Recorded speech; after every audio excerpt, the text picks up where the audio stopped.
जरा कल्पना कीजिए, एक बेहद शांत मतलब एकदम वातानुकूलित कमरे की। एक बड़ी सी मेज है और उसके चारों ओर कुछ बहुत ही पढ़े लिखे, समझदार और कह सकते हैं कि तथाकथित सभ्य लोग बैठे हैं। हाँ, हाथों में चाय के प्याले लिए हुए। बिल्कुल, चाय पी रहे हैं और बहुत ही गंभीरता से एक चर्चा कर रहे हैं। हाँ। अब हम सोचेंगे कि चर्चा इस बात पर होगी कि शहर में स्कूल कैसे बनाए जाएं या फिर गरीबी कैसे दूर की जाए। लेकिन ऐसा है नहीं। हाँ, चर्चा इस बात पर हो रही है कि किसी इंसान को फांसी पर लटकाने का कौन सा तरीका सबसे सस्ता पड़ेगा। अरे बाप रे। मतलब किस रस्सी में कम खर्च आएगा या किस तरीके से राजकोष यानी सरकारी खजाने के चंद रुपए बचाए जा सकते हैं। सुनने में ये किसी डरावनी डिस्टोपियन हॉलीवुड फिल्म का सीन लगता है ना? बिल्कुल लगता है। ऐसा लगता है कि इंसानी जान की कीमत महज एक बही खाते के आंकड़े में सिमट गई है। हाँ। लेकिन यार, ये किसी आधुनिक फिल्म का प्लॉट नहीं है। ये लगभग एक सदी पहले लिखी गई एक बेहद शक्तिशाली कहानी का केंद्र बिंदु है। और यही वो बिंदु है जहां साहित्य महज मनोरंजन नहीं रह जाता, वो समाज के चेहरे पर लगा एक ऐसा आईना बन जाता है जो हमें अपनी ही क्रूरता देखने पर मजबूर कर देता है। सही कहा। मतलब जब राज्य, सत्ता और कानून का इस्तेमाल परमात्मा द्वारा दी गई आजादी को कुचलने के लिए होने लगे, और सबसे भयानक बात, उस कुचलने की प्रक्रिया को भी किफायती बनाने पर जोर दिया जाए, तो वो न्याय तो बिल्कुल नहीं रह जाता। तो फिर वो क्या बन जाता है? वो एक तरह की संस्थागत हत्या बन जाती है, जिसे हम इंस्टीट्यूशनल मर्डर कहते हैं। बहुत गहरी बात कही आपने। तो आज की इस डीप डाइव में हम इसी गहरी बेचैनी और इसी नैतिक दुविधा की तहों को खोलने वाले हैं। आज हम जिन साहित्यिक शोध पत्रों और कहानी के मूल अंशों पर चर्चा कर रहे हैं, वे हिंदी साहित्य के दिग्गज रचनाकार जैनेंद्र कुमार की बहुचर्चित कहानी फांसी से जुड़े हैं, जो कि 1929 में प्रकाशित हुई थी। हाँ, 1929 में। और दिलचस्प बात यह है कि ये जैनेंद्र का प्रथम कहानी संग्रह भी था। और 1929 का समय ना बहुत ही उथल-पुथल भरा था। अगर हम ऐतिहासिक संदर्भ देखें तो भारत आजादी की लड़ाई के एक बेहद नाजुक मोड़ पर खड़ा था। भगत सिंह और चंद्रशेखर आजाद का दौर। बिल्कुल, क्रांतिकारी व्यवस्था से सीधे टकरा रहे हैं। लेकिन जैनेंद्र इस कहानी में उस बाहरी लड़ाई का आंखों देखा हाल नहीं लिख रहे हैं। अच्छा, तो वो किस पर फोकस कर रहे हैं? वो एक कदम आगे जाते हैं। वो उस युद्ध की तस्वीर पेश कर रही हूं जो इन क्रांतिकारियों, पुलिस अधिकारियों और आम लोगों के मन के भीतर, मतलब उनके अवचेतन में चल रहा था। वाओ! तो मतलब ये अंदरूनी लड़ाई है। खैर, मैं यहाँ स्पष्ट कर दूं कि इस डीप डाइव का मकसद कहानी का पूरा सस्पेंस खोलना नहीं है। आखिर में फांसी के फंदे तक कौन पहुंचता है, ये रहस्य तो मूल कहानी पढ़ने पर ही खुलेगा। हाँ, वो स्पॉइलर हम नहीं देंगे। बिल्कुल नहीं देंगे। आज का हमारा उद्देश्य तो उन मनोवैज्ञानिक रहस्यों, उन वैचारिक टकरावों को समझना है जो आज भी उतने ही प्रासंगिक हैं जितने 1929 में थे। तो चलिए इस भूल भुलैया में कदम रखते हैं। चलिए। कहानी मुख्य रूप से ये एक क्रांतिकारी युवा है शमशेर और एक पुलिस अधिकारी की बेटी है जुलैख यानी जुलेखा। उनके इर्द गिर्द घूमती है। मतलब एक बागी और एक व्यवस्था के रक्षक की बेटी के बीच का प्रेम। लेकिन ये कोई आम प्रेम कहानी नहीं है जहां समाज की बंदिशें प्रेमियों को रोक रही हों। यहाँ जो रुकावट है ना, वो पूरी तरह से मनोवैज्ञानिक और वैचारिक है। साइकोलॉजिकल है। हाँ, जैनेंद्र कुमार को हिंदी में मनोविश्लेषणवादी कथा साहित्य, जिसे हम साइको एनालिटिकल फिक्शन कहते हैं, उसका आरंभकर्ता माना जाता है। उनके पात्र केवल बाहरी दुश्मनों से नहीं लड़ते। मनोविश्लेषणवादी कथा साहित्य, इसे थोड़ा और गहराई से समझते हैं, क्योंकि मुझे जहां तक याद है प्रेमचंद के दौर में तो कहानियां मुख्य रूप से किसानों की समस्याओं या जमींदारों के अत्याचार पर बात करती थीं। एकदम सही। मतलब सब कुछ बहुत स्पष्ट होता था कि ये शोषक है और ये शोषित, ब्लैक एंड व्हाइट। लेकिन जैनेंद्र यहाँ अचानक इंसान के दिमाग के भीतर क्यों घुस गए? क्योंकि बाहरी आजादी से ज्यादा जटिल इंसान की भीतरी आजादी होती है। जैनेंद्र फ्राइडियन मनोविज्ञान से गहराई से प्रभावित थे। Sigmund Freud. हाँ, सिगमंड फ्रॉइड। उनका ये मानना था कि हमारे ज्यादातर फैसले, हमारी बेचैनियां हमारे चेतन मन से नहीं बल्कि अवचेतन मन यानी सबकॉन्शियस में दबी हुई इच्छाओं और ग्रंथियों से तय होते हैं। जिसे हम कॉम्प्लेक्स कहते हैं। बिल्कुल। जब हमारी मूल इच्छाएं और समाज द्वारा थोपे गए नियम आपस में टकराते हैं तो एक मनोवैज्ञानिक ग्रंथि बन जाती है। फांसी में शमशेर और जुलैख का प्रेम वास्तव में दो अलग-अलग विचारधाराओं का टकराव है। मतलब शमशेर विदिमों का प्रतीक है। हाँ, शमशेर विद्रोह और संपूर्ण आजादी का प्रतीक है। वह उस व्यवस्था को जड़ से उखाड़ना चाहता है जो इंसानों को कुचल रही है। और दूसरी तरफ जुलैख है, जो उसी दमनकारी व्यवस्था के एक अहम पुर्जे, मतलब एक पुलिस अधिकारी की बेटी है। तो अगर जुलैख शमशेर से प्रेम करती है, तो वो अनजाने में ही उस आजादी से प्रेम कर रही है जो उसके पिता की सत्ता को नष्ट कर देगी। एकदम सही पकड़ा आपने। ये एक बहुत ही भयानक मानसिक घुटन है। मुझे तो ये स्थिति किसी आधुनिक एस्केप रूम जैसी लगती है, जहां हर दरवाजे पर कोई ना कोई जाल बिछा है। हाँ, कोई भी रास्ता सुरक्षित नहीं है। मतलब अगर शमशेर जुलैख की तरफ कदम बढ़ाता है, तो उसे उस राज्य व्यवस्था से समझौता करना पड़ सकता है जिसे वो नफरत करता है। और अगर वो पूरी तरह से अपनी क्रांति को चुनता है, तो उसे अपने उस प्रेम की बलि चढ़ानी होगी जो उसकी आत्मा का हिस्सा बन चुका है। यही तो। और इसी घुटन के कारण पात्रों के भीतर वैचारिक अंतर्द्वंद्व पैदा होता है। वो केवल राज्य से नहीं लड़ रहा, वो अपनी ही भावनाओं से लड़ रहा है। यही अंतर्द्वंद्व इस कहानी को इतना शक्तिशाली बनाता है। इस वैचारिक टकराव का सबसे उग्र रूप हमें कहानी के उस संवाद में देखने को मिलता है जहां शमशेर अस्पताल के बिस्तर पर है। हाँ, वो सीन बहुत इम्पैक्टफुल है ना? वो घायल है। एक कर्नल उसके पास आता है और उसे हमदर्दी दिखाते हुए कहता है कि घाव को आराम होने दो, थोड़ा दूध पीकर सो लो। ये एक बहुत ही सामान्य सी मानवीय सलाह लगती है। सुनने में तो लगती है। लेकिन शमशेर इस पर भड़क उठता है। वो चुप रहने से इनकार कर देता है। ऐसा क्यों? क्योंकि कर्नल की वो हमदर्दी शमशेर को एक तरह का ढोंग लगती है। आप खुद सोचिए, एक तरफ राज्य आपको शारीरिक और मानसिक रूप से लहूलुहान कर देता है, आपकी आजादी छीन लेता है, और दूसरी तरफ वही राज्य का नुमाइंदा आपको दूध पीकर सो जाने की सलाह देता है। ये शमशेर के लिए बर्दाश्त के बाहर है। तो शमशेर वहां कर्नल से सीधे और बहुत ही तीखे सवाल करता है।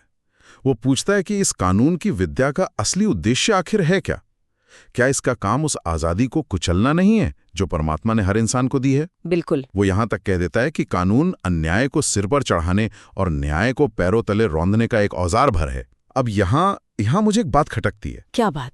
जब कोई व्यक्ति खुलेआम ये कहने लगे कि राज्य और न्याय व्यवस्था ही सत्य की हत्यारी है, तो व्यवस्था की नजर में तो वो महज एक आतंकवादी या अपराधी ही हुआ ना? लीगल नजरिया तो यही कहेगा। तो क्या हम यहाँ क्या कहानी या हम इस चर्चा में एक ऐसे व्यक्ति को महिमा मंडित नहीं कर रहे हैं जिसने कानून को अपने हाथ में ले लिया है? मैं बस निष्पक्ष रूप से ये सवाल पूछ रहा हूँ। नहीं, ये एक बहुत ही जायज़ और ज़रूरी सवाल है। हमें किसी विचारधारा का पक्ष नहीं लेना है, लेकिन कहानी इसी दुविधा को तो सामने रखती है। कैसे? अगर हम शमशेर की मानसिक दशा का विश्लेषण करें, तो जैनेंद्र उसे कोई पैदाइशी अपराधी या खून का प्यासा खलनायक नहीं दिखाते। अच्छा। बल्कि वो एक ऐसा संवेदनशील युवा है जो इस दमनकारी व्यवस्था को देखकर भीतर से टूट चुका है। व्यवस्था ने उसे इतना कुचल दिया है कि वो खुद को अवसाद यानी डिप्रेशन की एक बहुत गहरी खाई में पाता है। कहानी में शमशेर खुद के लिए जिन शब्दों का इस्तेमाल करता है वे ध्यान देने लायक हैं। वो खुद को रसहीन, मित्रताहीन, उद्देश्यहीन और जीवनहीन कहता है। जीवनहीन? अरे बाप रे, ये तो डिप्रेशन की चरम सीमा है। एक युवा ऐसा क्यों महसूस कर रहा है? क्योंकि जब एक संवेदनशील इंसान देखता है कि कानून का काम न्याय देना नहीं बल्कि सिर्फ सत्ता को बचाए रखना रह गया है, तो उसके भीतर एक शून्यता आ जाती है, एक तरह का खालीपन। हाँ, उसे लगता है कि इस खोखली व्यवस्था में जीने का कोई अर्थ ही नहीं है। इसलिए उसका विद्रोह किसी निजी स्वार्थ के लिए नहीं है। उसका वो बागीपन उस सोए हुए समाज की चेतना को झकझोरने की एक हताश कोशिश है। तो वो अपराधी है या आजादी का सिपाही? ये इस बात पर निर्भर करता है कि इतिहास कौन लिख रहा है, कर्नल या शमशेर। बिल्कुल सही कहा आपने। पर्सपेक्टिव का खेल है सारा। लेकिन यार, हर इंसान तो शमशेर की तरह व्यवस्था को जलाकर राख कर देने की बात नहीं करता। हमारे स्रोतों में एक और बहुत ही दिलचस्प पात्र का जिक्र आता है, सज्जन। सज्जन का किरदार बहुत अहम है। नाम से ही ऐसा लगता है कि ये कोई बहुत ही सीधा साधा नियम कानून मानने वाला व्यक्ति होगा। और वो है भी। सज्जन इस पूरी कहानी में एक संतुलन का काम करता है। वो शमशेर का दोस्त है, लेकिन उसकी विचारधारा बिल्कुल उलट है। मतलब उस सिस्टम में भरोसा रखता है। हाँ, सज्जन मानता है कि चाहे सरकार कितनी भी बुरी क्यों ना हो, वो आम आदमियों के भले बुरे के लिए जिम्मेदार होती है। समाज को एक व्यवस्था की जरूरत है। तो यहाँ हम महज दो दोस्तों को लड़ते हुए नहीं देख रहे हैं। ये एक बहुत पुरानी, शायद मानव सभ्यता की सबसे पुरानी दार्शनिक बहस है। आदर्शवाद बनाम व्यावहारिकता। बिल्कुल, आइडियलिज्म वर्सेस प्रैग्मैटिज्म। शमशेर का आदर्शवाद कहता है कि अगर व्यवस्था में एक भी खोट है, अगर वो आजादी छीनती है तो उसे नष्ट कर दो। और सज्जन की व्यावहारिकता कहती है कि अराजकता से बेहतर है एक अपूर्ण व्यवस्था का होना, क्योंकि उसी के सहारे समाज चलता है। और मजेदार बात यह है ना कि कहानी किसी एक का पक्ष नहीं लेती, वो दोनों के तर्क सामने रख देती है। लेकिन शमशेर का आदर्शवाद केवल बड़ी बड़ी बातों तक सीमित नहीं है। तो और क्या करता है वो इसके लिए भारी से भारी कीमत चुकाने को तैयार है। हाँ, और यहाँ मैं सच में थोड़ा हैरान रह गया था पढ़कर। स्रोतों में इस बात का खास जिक्र है कि शमशेर के पास कोई महल या जागीर नहीं है। उसके पास दुनिया के नाम पर सिर्फ एक कच्चा मकान है। एक इकलौता मकान। और उस कच्चे मकान में भी कोई दीन बेचारा, कोई गरीब आकर बस गया। शमशेर उस गरीब को वहां से निकालता नहीं है, बल्कि वो अपने दोस्त सज्जन से कहता है कि वो ये अपना एकमात्र कच्चा मकान भी उसे दान कर देना चाहता है। बिल्कुल। मुझे यहाँ थोड़ी उलझन हो रही है। मतलब एक तरफ तो ये आदमी क्रांति की आग में जल रहा है, व्यवस्था से लड़ रहा है, और दूसरी तरफ वो अपना एकमात्र घर भी छोड़ रहा है। क्या ये लड़ने का तरीका है या हार मान लेने का? मुझे तो ये किसी पलायन या एस्केपिज्म जैसा लगता है। सतह से देखने पर यह हार मान लेना ही लगता है। मैं भी पहली बार यही सोच रही थी, लेकिन मनोविज्ञान में इसके लिए एक बहुत ही सटीक शब्द है। अच्छा, क्या है वो? त्याग की ग्रंथि या रिनंसिएशन कॉम्प्लेक्स। और ये जैनेंद्र के कथा साहित्य की एक बहुत बड़ी पहचान है। तो ये ग्रंथि काम कैसे करती है? होता क्या है कि जब कोई व्यक्ति एक ऐसी महाबली सत्ता से लड़ रहा होता है जिसे हराना लगभग नामुमकिन है, तो अवचेतन मन उस व्यक्ति को टूटने से बचाने के लिए एक रक्षा तंत्र यानी एक डिफेंस मैकेनिज्म विकसित करता है। ओहो। वह व्यक्ति भौतिक सुखों और अपने खुद के अस्तित्व के प्रति एक तरह का वैराग्य ओढ़ लेता है। मतलब मन खुद को यह समझा लेता है कि मुझे इन चीजों की जरूरत ही नहीं है, इसलिए तुम मुझसे कुछ छीन नहीं सकते। बिल्कुल, एकदम सटीक। शमशेर का अपना एकमात्र घर भी छोड़ देना ये दर्शाता है कि उसने इस दुनियावी व्यवस्था से अपनी सारी उम्मीदें और जुड़ाव खत्म कर लिए हैं। वो खुद को पूरी तरह से खाली कर रहा है। वाओ। जब आपके पास खोने के लिए जमीन का एक टुकड़ा भी नहीं बचता, जब मृत्यु का भय ही खत्म हो जाता है, केवल तभी आप राज्य की आंखों में आंखें डालकर संपूर्ण आजादी की बात कर सकते हैं। तो ये उसकी हार नहीं है? बिल्कुल नहीं, ये उसकी आजादी का चरम बिंदु है। ये एक बेहद शक्तिशाली विश्लेषण है, जब इंसान मौत से भी ना डरे। लेकिन जब बात मौत की आती है तो ये कहानी एक ऐसे स्याह मोड़ पर पहुंचती है जिसे पढ़कर सच में किसी के भी रोंगटे खड़े हो जाएं। वो फांसी वाली चर्चा। हाँ, डीप डाइव की शुरुआत में हमने जिस डरावने दृश्य की कल्पना की थी ना, वही, जहां एक कमरे में बैठकर फांसी के तरीकों पर चर्चा हो रही थी, वो इसी कहानी का हिस्सा है। जी हाँ। कहानी में इस बात पर बाकायदा विवेचन होता है कि फांसी की रीति यानी फांसी देने का तरीका समय के साथ कैसे विकसित हुआ है। ये हिस्सा शायद इस पूरी कहानी का सबसे मारक और डार्क सटायर, मतलब सबसे गहरा व्यंग्य है। यहाँ जैनेंद्र एक ऐसा शीशा दिखाते हैं जिसमें तथाकथित सभ्य सरकारों की असलियत नजर आती है। यार, मुझे तो ये पढ़कर सच में मितली आने लगी थी। कहानी में ये बताया गया है कि कैसे सरकारें इस बात का गणित लगा रही हैं कि फांसी देने का कौन सा तरीका कम खर्चीला है। Cost cutting. बिल्कुल, ये बिल्कुल ऐसा है जैसे आज के दौर में कोई मल्टीनेशनल कंपनी अपने कर्मचारियों की छटनी करने के लिए कोई पावर पॉइंट प्रेजेंटेशन बना रही हो कि अगर हम ये तरीका अपनाएंगे तो इतने डॉलर बचेंगे। हाँ, और अगर वो तरीका अपनाएंगे तो इतना मुनाफा होगा। बस फर्क ये है कि यहाँ कोई प्रोडक्ट या नौकरी नहीं है, यहाँ एक इंसान की सांसें हैं। सही बात है। एक राज्य को जिसकी जिम्मेदारी अपने नागरिकों की रक्षा करना है, उसे इंसान की जान से ज्यादा अपने राजकोष की चिंता है।